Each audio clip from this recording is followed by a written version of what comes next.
ಮೈಸೂರು ಜಿಲ್ಲೆ ಪಿರಿಯಾಪಟ್ಟಣ ತಾಲೂಕಿನ ಬೈಲುಕುಪ್ಪೆ ಗ್ರಾಮಕ್ಕೆ ದಲೈ ಲಾಮಾ ಅವರು 30 ದಿನಗಳ ವಿಶ್ರಾಂತಿಗೆಂದು ಆಗಮಿಸಿದ್ದಾರೆ.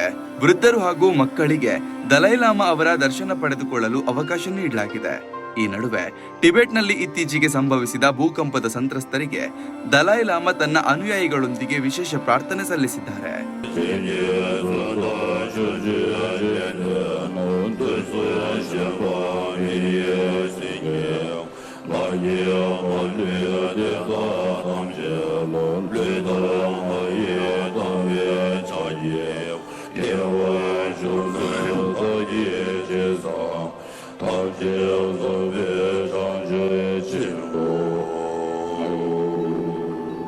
ಟಿಬೆಟ್ ಧಾರ್ಮಿಕ ಗುರು 14ನೇ ಪರಮ ಪೂಜ್ಯ ದಲೈ ಲಾಮಾ ಭೂಕಂಪದಲ್ಲಿ ನಡೆದ ಘಟನೆಯಲ್ಲಿ ಸಾವನ್ನಪ್ಪಿರುವವರಿಗೆ ಮತ್ತು ಸಮಸ್ಯೆ ಒಳಗಾದವರಿಗೆ ಬೈಲುಕುಪ್ಪೆಯ ತಶಿಲಾಂಪು ದೇವಸ್ಥಾನದಲ್ಲಿ 1 ಗಂಟೆಗಳ ಕಾಲ ವಿಶೇಷ ಪೂಜೆ ಸಲ್ಲಿಸಿ ಪ್ರಾರ್ಥನೆ ಮಾಡಿದ್ರು.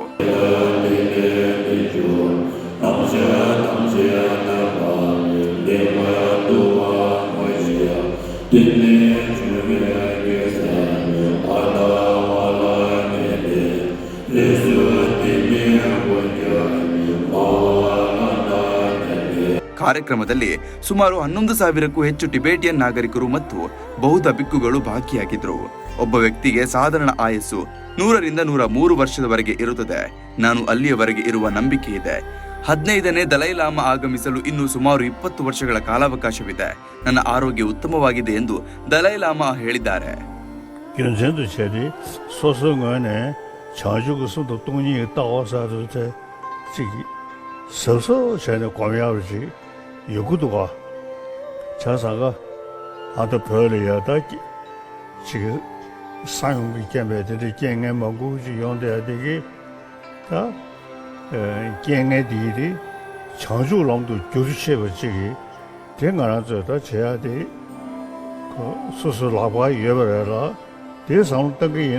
ಅಲ್ಲದೆ ಯಾರು ಹೆದರುವ ಅವಶ್ಯಕತೆ ಇಲ್ಲ ಎಂದು ನೆರೆದಿದ್ದ ಸಾವಿರಾರು ಭಕ್ತಾದಿಗಳಿಗೆ ದಲೈ ಲಾಮಾ ಅವರು ಆಶ್ವಾಸನೆ ನೀಡಿದ್ದಾರೆ.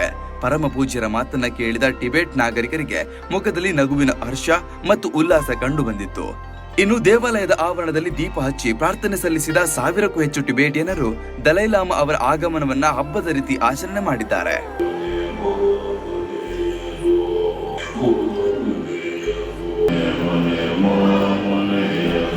ಜನವರಿ 7ರ ಮಂಗಳವಾರ ಟಿಬೆಟಿಯನರ ಡಿಂಗ್ರಿ ಮತ್ತು ಸುತ್ತಮುತ್ತಲಿನ ಪ್ರದೇಶಗಳಲ್ಲಿ ಭಾರಿ ಪ್ರಮಾಣದ ಭೂಕಂಪ ಸಂಭವಿಸಿತ್ತು.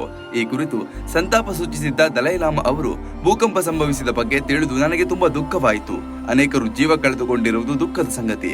ದುರ್ಘಟನೆಯಲ್ಲಿ ಹಲವಾರು ಜನರು ಗಾಯಗೊಂಡಿದ್ದಾರೆ. ತಮ್ಮ ಮನೆ ಹಾಗೂ ಆಸ್ತಿ ಪಾಸ್ತಿ ಕಳೆದುಕೊಂಡಿದ್ದಾರೆ. ಜೀವ ಕಳೆದುಕೊಂಡವನಿಗಾಗಿ ನಾನು ಪ್ರಾರ್ಥಿಸುತ್ತೇನೆ ಮತ್ತು ಗಾಯಗೊಂಡವರೆಲ್ಲರೂ ಶೀಘ್ರವಾಗಿ ಚೇತರಿಸಿಕೊಳ್ಳಲಿ ಎಂದು ಹಾರೈಸುತ್ತೇನೆ ಎಂದು ದಲೈ ಲಾಮಾ ಸಂತಾಪ ಸೂಚಿಸಿದ್ರು.